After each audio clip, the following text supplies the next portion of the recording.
విద్యార్థులారా, మనం నిన్నటి పాఠ్యాంశంలో వచ్చేసి 8వ తరగతికి సంబంధించిన శతకతుది పాఠ్యాంశం చెప్పుకున్నాం కదా. మీ అందరికి అర్థమైంది కదా. ఇప్పుడు వచ్చేసి ప్రశ్న జవాబులు చెప్పుకుందాం. పేజీ నెంబర్ 151 తీయండి విద్యార్థులారా. మొదటి ప్రశ్న వచ్చేసి ఇక్కడ చూడండి. కింద ప్రశ్నలకు 5 వాక్యాలలో జవాబులు రాయండి. తుచ్చ సౌఖ్య సంపదలకై అబద్ధములు బల్కకు వాదములు ఆడబోకు అని భాస్కర కవి ఎందుకు చెప్పి ఉంటాడు అని ప్రశ్న అనమాట. ఇది నేను బోర్డు పైన రాస్తాను. రాసిన తర్వాత వివరించడం అనేది జరుగుతుంది విద్యార్థులు. ఓకేనా? చూడండి, ఈ రచన మొదట ప్రశ్న జవాబులను పెట్టేసి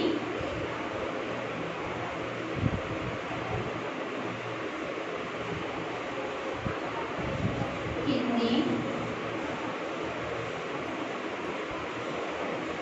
ప్రశ్నలకు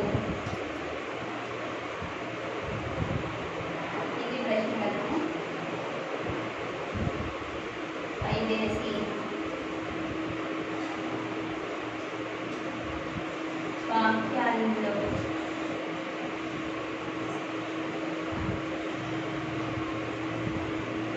జవాబులు రాయండి. అంటే ఈ చిన్న ప్రశ్న జవాబులు అనమాట. మొదటి ప్రశ్న వచ్చేసి తుచ్చ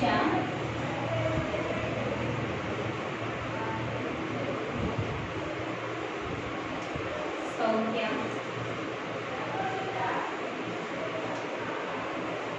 సంపదనకై అబద్ధములు బల్కకు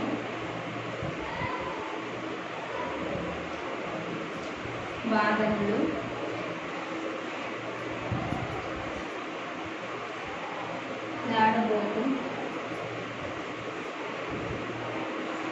ఆడబోకు వరది ఆడదాను అని భాస్కర కవి ఎందుకు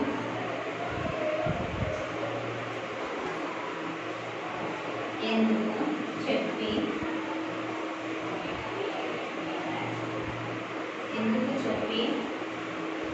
ఉంటాడు.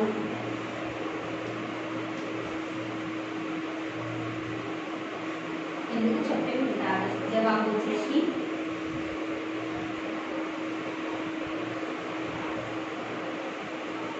అబద్ధం మనిషి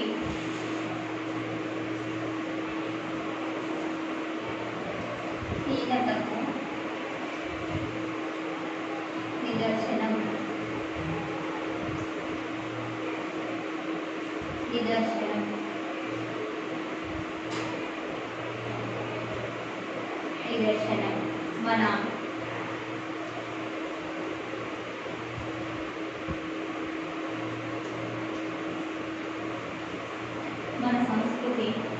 మన సంస్కృతిలో రాముడు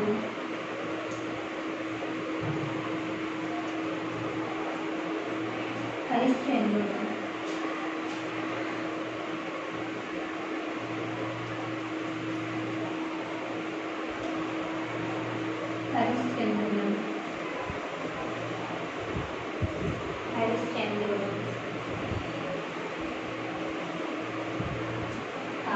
గాంధీజీ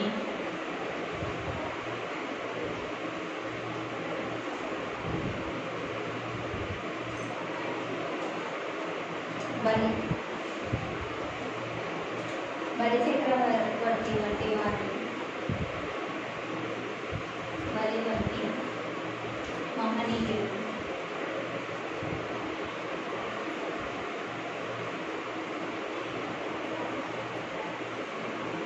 మహనీయులు బలి వంటి మహనీయులు సత్యవాక్య పాలకులు పాలకులుగా ఖ్యాతి గాంచారు నీచమైన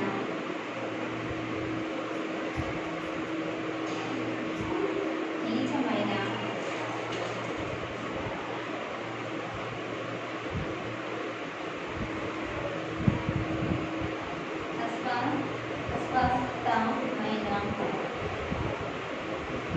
అంటే శాశ్వతంగా ఉండేది కాదు కదా, సుఖం శాశ్వతంగా ఉండదు కదా, అలాంటి సుఖాల కోసం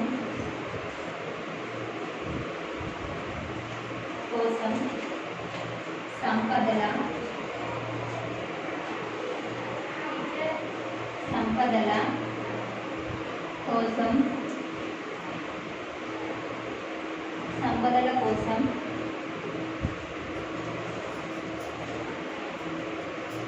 అబద్ధం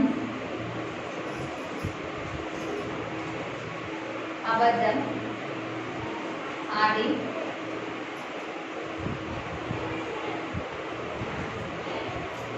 మన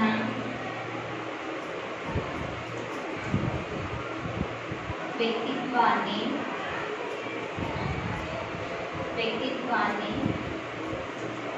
మన ఘన చరిత్రను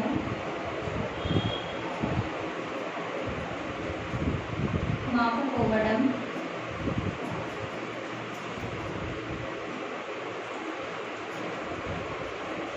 అవివేకం అని కవి భావించాడు.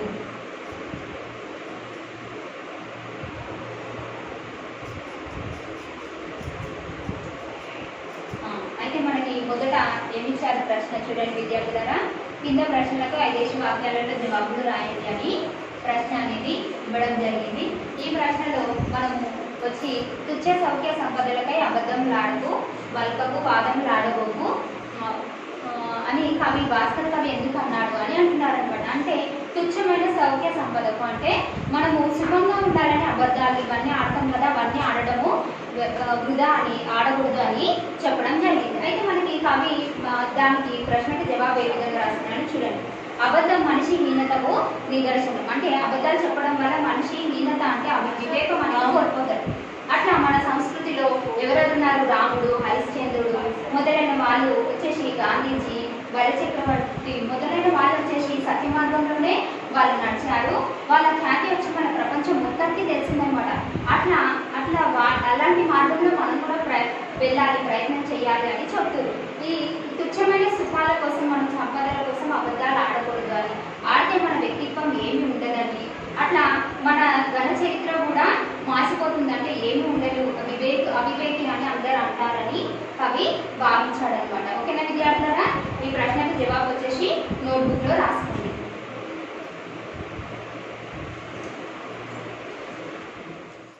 వివేకవంతుడికి ఉండవలసిన లక్షణాలు ఏమిటి అని 2వ ప్రశ్న.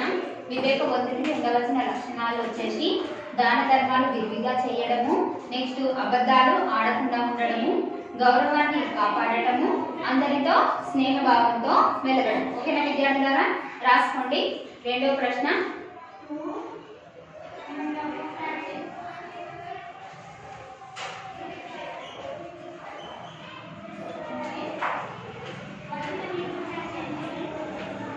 రాసుకున్నారా?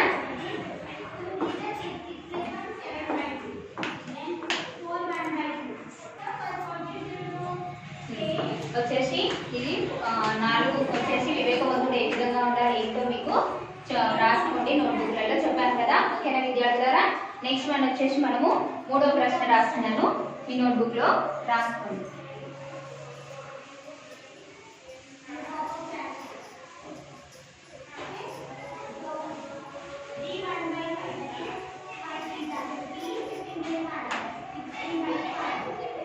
మూడవది వచ్చేసి ఏం ప్రశ్నించారు అంటే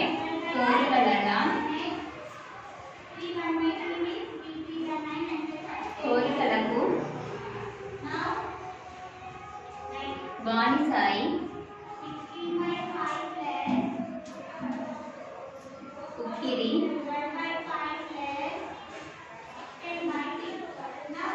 బిక్కిరి కావడం, ఉక్కిరి బిక్కిరి కావడం కంటే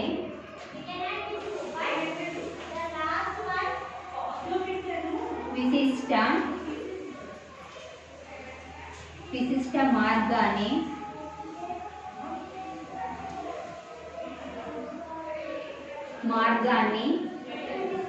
వెతుక్కోవడం మంచిది.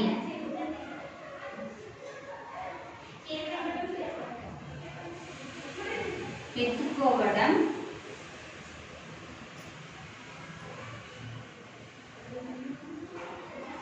మంచిది. దీనిపై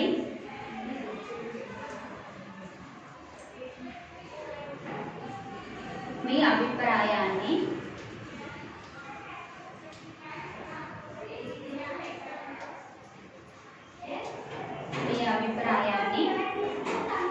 రాయండి అని ఇచ్చారు. వచ్చి ఇక్కడ ఏం రాస్తారు? జవాబు వచ్చేసి నేను రాసినట్లయితే కోరికలు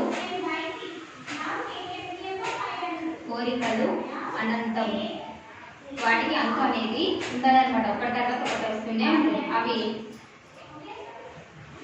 గుర్రాలు లాంటివి.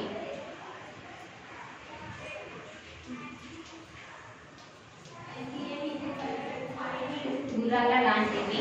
మనం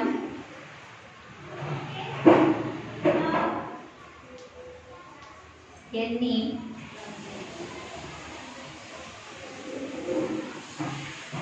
కోరికలు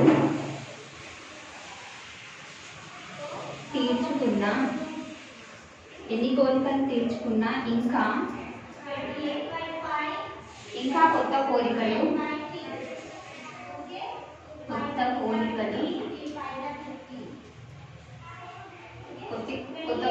పుడతాయి. పుడుతూనే ఉంటాయి.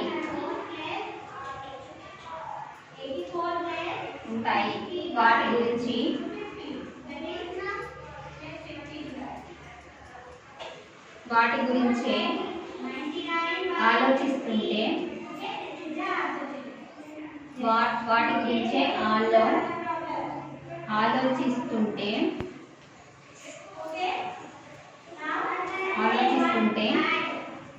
వాటికై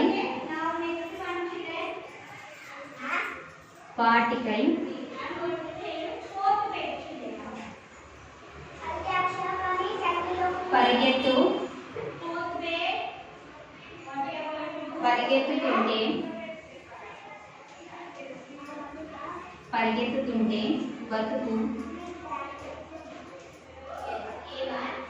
ఉక్కిరి బిక్కిరి అయ్యే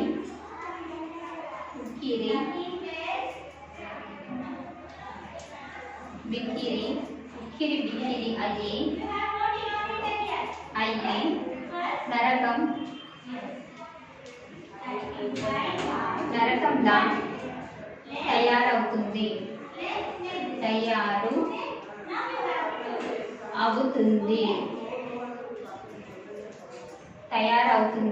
కనుక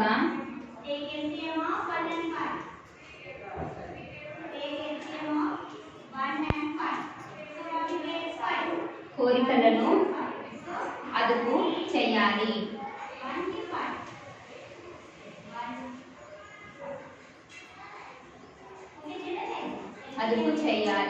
నెక్స్ట్ ఆ కోరికలను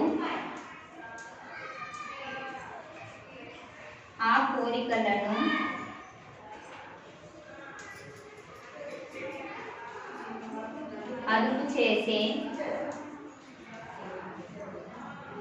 విశిష్ట మార్గం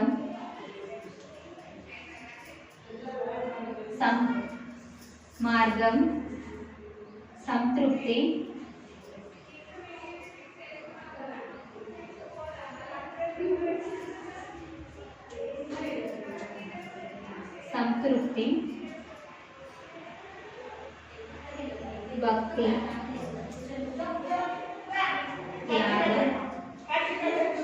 భక్తి త్యాగం దానం దానం ఇవి అన్ని విశిష్ట మార్గాలు. విశిష్ట మార్గాలు ఇవి మనస్సుని మనస్సును ప్రశాంతంగా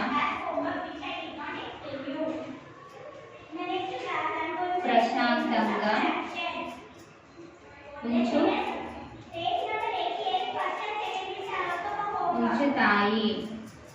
చూడండి విద్యార్థులారా, మనకి ఈ ప్రశ్న ఏమి ఇచ్చారు? కోరికలకు బానిసలే ఒత్తిడి వికిరి కావడం కంటే విశిష్ట మార్గంలో. చూడండి విద్యార్థులారా, మూడో ప్రశ్న ఏమి ఇచ్చారు? కోరికలకై బానిసై ఉక్కిరి బిక్కిరి కావడం కంటే విశిష్ట మార్గాన్ని వెతుక్కోవడం మంచిది. దీనిపై మీ అభిప్రాయాన్ని రాయండి. కోరికలు అనంతం, అవి గుర్రాలు లాంటివి. మనం ఎన్ని కోరికలు తీర్చుకున్నా ఇంకా కొత్త కోరికలు పుట్టుకొస్తూనే ఉంటాయి. వాటిని గురించి ఆలోచించుకుంటూ వాటి కోసం పరిగెత్తుతూ బతుకు వచ్చి ఉక్కిరి బిక్కిరి అయిపోయి నరకంలాగా మారిపోతుంది. అందుకని ఇట్లా కోరికలను అదుపులో చేసుకోవాలి. ఆ కోరికలను అదుపులో చేసుకుంటే విశిష్ట మార్గాలు, సంతృప్తి, దేనిపైన ధ్యాస పెట్టాలి? భక్తి, సంతృప్తి మార్గం పైన వచ్చేసి ఇట్లా దేవుడి పైన ధ్యానం పెట్టేసి త్యాగము, దానం చేసే గుణాలు అలవర్చుకోవాలి. చేసుకుంటే ఇవన్నీ భక్తి మార్గాలకు ఉంటాయి. నేను అదే బోర్డు పైన రాశాను. వచ్చేసి విద్యార్థులు ఇది నోట్ చేసుకోండి.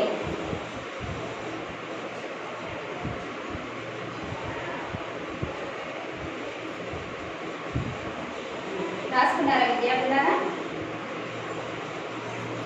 ధన్యవాదాలు. మరో తరగతిలో పెద్ద ప్రశ్న, మిగతా పదజాల వినియోగం చెప్పుకుందాం.